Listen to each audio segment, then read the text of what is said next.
Hello everybody and welcome back to Kerbal Space Program The Journey Begins, Part 8. You join us here, blasting off from the KSC with another Brunel Mark 1 rocket, following on from our successful test flight last time out. It's a pretty standard launch, so we're just going to go through this at 4 times time acceleration. On board is a much lighter payload than our test payload last time, so we pick up a bit too much speed in the lower atmosphere. I probably could have toned down on the whole SRB front, but these are just creases we can iron out in later missions. Nearly lose a bit of control there, but managed to get it back. Another change you might notice is with the crew complement. Jebediah is at the controls, as it's his turn to do his thing. Bob isn't coming along for this one, no. Bob is back on Kerbin twiddling his thumbs, because we needed a second pilot for this mission, so Valentina is along for the ride, and she'll have a crucial part to play later on. She is here, just ditching that empty first stage, and then boosting on, getting our orbit up to a nice high orbit. I think I went for about 85,000 on this one, just to give us enough time to deploy the payload, get it docked, and then circularize our orbit. Anyway, I think it's about time we joined past me to see what exactly is this mysterious payload behind this oddly shaped fairing. So, everything's looking lovely here. We have a little under 3 minutes to our apoapsis. Let's get this fairing deployed. And what we have here are the initial modules of a space station. Yes, we're going to build ourselves a little home among the stars in orbit around Kerbin. We don't have time to go into detail on that too much, because we need to get ourselves turned around and docked before we hit apoapsis. I know we've got a little bit of time to spare, but I think it's nice to get this thing done with time to spare, just so then you're not sort of having to do a mad panic later, which is kind of how I do everything else in my life, but nonetheless. Right, so that's all looking good. Let's sort of arrest that backwards velocity. Make sure we're all lined up, everything's parallel.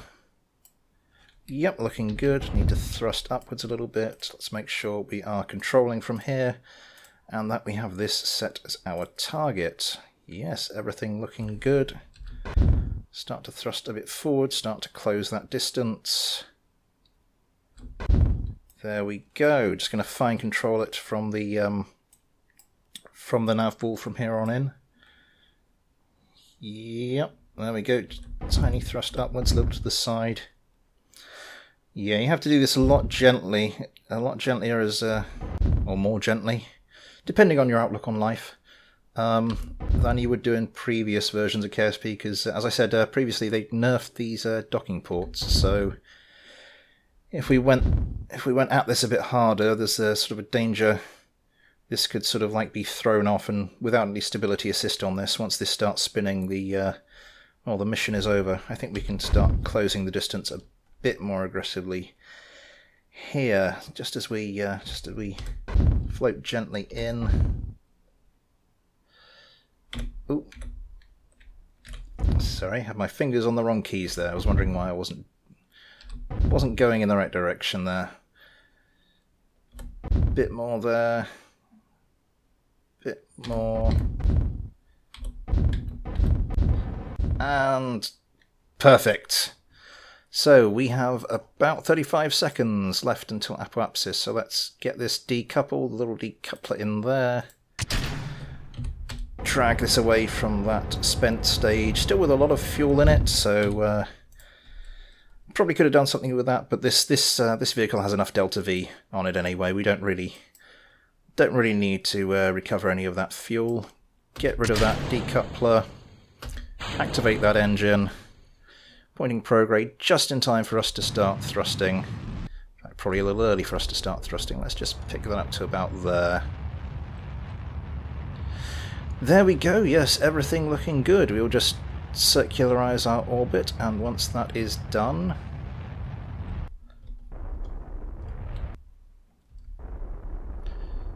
we should be yeah, that's good enough. Well, I mean, that's pretty good anyway, but we don't need this initial orbit to be too good, because of course we're going to change orbit to put this space station to its final altitude. So let's have a look at the space station. These modules that we brought up with us anyway. Let's first of all, we have our habitation and command module. Our little command module is the cupola here, and then we have the hitchhiker storage container there with the 3 of these docking ports radially mounted.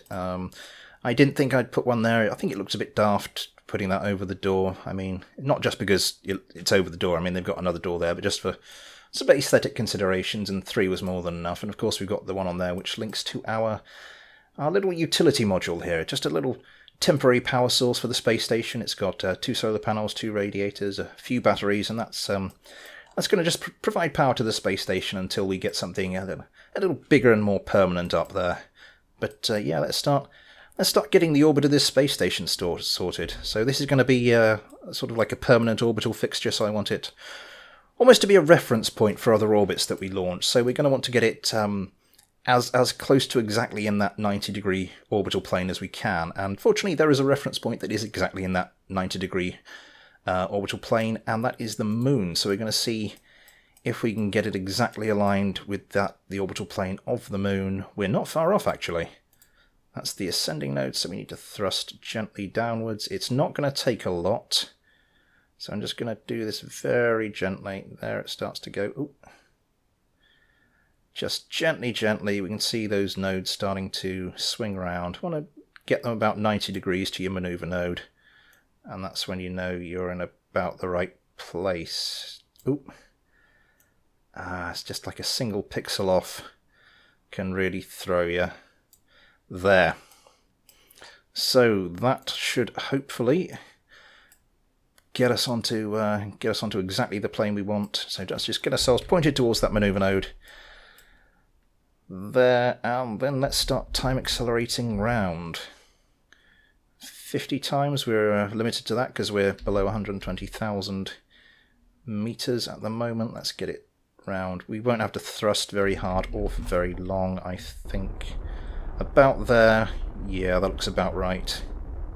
Start thrusting a bit harder than that. And just fine-tune. And perfect. So now it's time to start thinking about making the orbital transfer burn to put this into get the apoapsis up to the final orbital altitude we want the space station at. So let's get this pointing to prograde. I'm going to go for an orbit of about 200,000, maybe a smidge over 200,000. So once we're pointing prograde, let's fire up that main engine and see how we do. I'm going to leave the Moon targeted just to make sure we don't wander too far off of our plane. Yeah, that should do us. Maybe a little more. Yeah, right there. Okay, let's just check. Now this is orbiting a little bit, this is manoeuvring a little bit better without the RCS thrusters because I have included an extra reaction wheel in this little service bay, but that is going to use up electricity. So before I forget again, I'm going to extend these solar panels. So just so we make sure we have enough power to enough power in the batteries to do our manoeuvring. Should we go into the dark side? Go over the night side of the planet. I don't think that's going to be a problem here. I think by the time we come out, yeah, we're going to be in the sunlight. Let's start warping our way around there. What's our altitude? Once we get above 120,000, we can start warping a little quicker, of course. And then once we get near to our apoapsis, we can start slowing right down. As I said, I'm being very finicky about this orbit because, as I said, I want it to be kind of a reference frame for sort of other vehicles, so I'm going to try and get this, not just the plane but also the orbit, I'm going to try and get it as circular as I possibly can. I'm a little OCD about these things anyway, but I'm really gonna push the boat out this time. How are we doing? Everything going well? Maybe best if I just stop thrusting for a second, let our apoapsis get a little closer, and then start thrusting a bit harder. I think that's probably the more productive way to do things. Let's see, 15 seconds. Let's start thrusting gently. 10 seconds. Start picking it up a little bit. Getting closer to apoapsis now. Let's start. Apoapsis is moving away from us there, so we just want to ease off the thrusting for a second. And yeah, we're pretty much. Let's see if we can get it to within 100 meters. Let's see how lucky am I feeling? Very close, very close. Oh, it's already within 100. That is superb. I will take that any day of the week. Right, so here we are in our final orbit. I'm just going to get this oriented. Oh, it already is orientated kind of how I wanted it. Let's just get that straight exactly. So yeah, there we are. We could just leave it as is, but it's not quite how I want things, because this docking node here, I want this to attach to the science lab. So we are going to have to move this this little utility module round to, I think, there. And that's going to introduce a bit of an extra risk that we're going to try and mitigate, because obviously with undocking and redocking, again, there's this risk that the little command and habitation module here will be flung off, spinning around, and will be unrecoverable. But it does have stability assist on board, but you need a pilot on there. So what we are going to do, and this is where Valentina comes in, is transfer Valentina across there. She can keep it stable. If the worst happens, well, to prevent the worst happening, I should say. So let's just decouple this node. Let's get ourselves moving away from that a little bit. Right. Right, so I think I'm going to want the solar panels pointing up and down with respect to the camera angle here, so I'm just going to want to sort of reorientate that craft. There we go. Beautiful. Then we are going to want to turn this around through 90 degrees. Just going to do this, sort of eyeball it. Oh, I've left that on, that's not good. So that's about right. So we need to start thrusting that way, thrusting backwards. So yes, this is going to be sort of like a science lab, like a little mini science lab. We can always expand it if we need to. We're going to need to do other things a bit later, but for now, just a sort of a research post, sort of like a Salyut 1 / Skylab kind of thing. And well, things are going better than they did for the original Skylab, of course. I'm sure quite a few of you will be aware that had a few problems. Once the Russians had lost the moon race, they kind of turned their attention to winning the space station race, because it was originally thought they would need a space station before they went to the moon, but sort of many commentators thought that you know, there would be these huge space stations in orbit with sort of observational platforms that military intelligence officers would use to sort of look down on the Earth with telescopes for recon, and completely failing to predict, of course, the fact that we have autonomous unmanned satellites.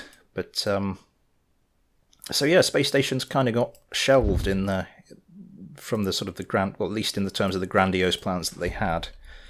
But after the moon race was over, people had turned their attention to space stations. And Russia particularly decided if it couldn't be the first to get a man on the moon, it would be the first to get a space station in orbit. So they set about trying to beat NASA's Skylab to the punch. Let's set this as our target. Right. Are we actually closing the distance, or are we moving away? We're moving away. Let's stop that. So yes, and they did. They actually managed it. They actually managed to get the Salyut 1 into orbit before NASA could get their Skylab up. And of course, that was not the last misfortune to befall Skylab. Later, whilst trying to deploy it, of course, one of the solar panels was damaged beyond repair. The other one got jammed. There was a collision that took a huge chunk of the thermal insulation out from the space station, and it was not a complete success story, to put it mildly. But they sent a crew up. They put a giant gold foil umbrella over the exposed section where the thermal radiation had come off. Just thrusting gently just to try and get ourselves onto the right track. Everything looking good, lined up nicely there. And eventually a crew did go in and they performed lots of science, and well, so yeah, everything was good in the end. Right, so here we have ourselves. Let's just reorientate the station. Let's get those solar panels deployed. Let's turn those RCS thrusters off because they are irritating. And there we have it, one space station in orbit. We are not going to leave it crewed. There's a couple of things I want to attach before we actually put a permanent crew on here. Well, not permanent, but you know what I mean. You can also see these little communicatrons. Communitrons, I should say, on the bottom there, just for communications ability. Little thing I didn't cover earlier, but yeah, I want to get a couple more things before we actually put a full-time crew up here. I want to get the science lab up here. I also want to get sort of like an emergency return vehicle for the crew. I know it doesn't really matter here in Kerbal Space Program because nothing's really going to happen to them, but just for a little extra challenge and just for a little added realism. We're not going to transfer Valentina across just the way I transferred her across to the space station. We're actually going to undock, and Valentina's going to have to do a bit of a spacewalk. Let's just get ourselves a little further away. Make sure we put our stability assist on there. Make sure our stability assist is on the space station. Yep, lovely. Let's actually... Didn't mean to thrust that way. Let's try and arrest our relative velocity. There we go. And so, switch to the space station. And whilst Valentina's here, we are going to name this space station. Where are we? Rename vessel. And this is going to be the Aristotle. I'm going to name my space stations after ancient astronomers who impressed us all with their wildly inaccurate predictions of the way space worked. But so we're just going to get Valentina, just going to do a quick spacewalk across back to the Brunel orbiter, and grab and board. And there we go, our space station, the first modules of our space station are in orbit. And with their mission complete, of course, the crew can close their shield. And now to start to plan their journey home. And with the business end of the mission complete, we return to post-commentary as our 3 astronauts wend their weary way home. A hard day's work well done. The journey back goes by without a hitch, and before too long we find ourselves floating down to a gentle landing somewhere in a mountainous region on the night side of Kerbin. But that is not all for today. We launch another mission, this time to deliver the science module to the space station, but alas, time has run away with us, so we must also do this in recap format. We are joined on this mission by a new crew member, Kerbal Engineer, filling in the role that Valentina played in the previous mission. Valentina, of course, this time being at the controls. We dock with our precious cargo, get ourselves turned around, and then push ourselves onward towards our rendezvous with the space station, where we gently and carefully dock the science lab to it. And with that, Kerbal Engineer rejoins her crewmates back on the command module of our little orbital craft before they all set off on their journey home, a journey which passes by equally as uneventfully as its predecessor, and it's not too long before our Kerbals find themselves coming down yet again to a soft and gentle landing, this time on the deserts regions of Kerbin, this time also on the night side. I really ought to plan these things a little better. And with all that said and done, we have a space station in orbit which is almost ready to take on its first proper crew, but I think we've done all we can for today, so thanks for watching everybody, take care, and I'll see you next time.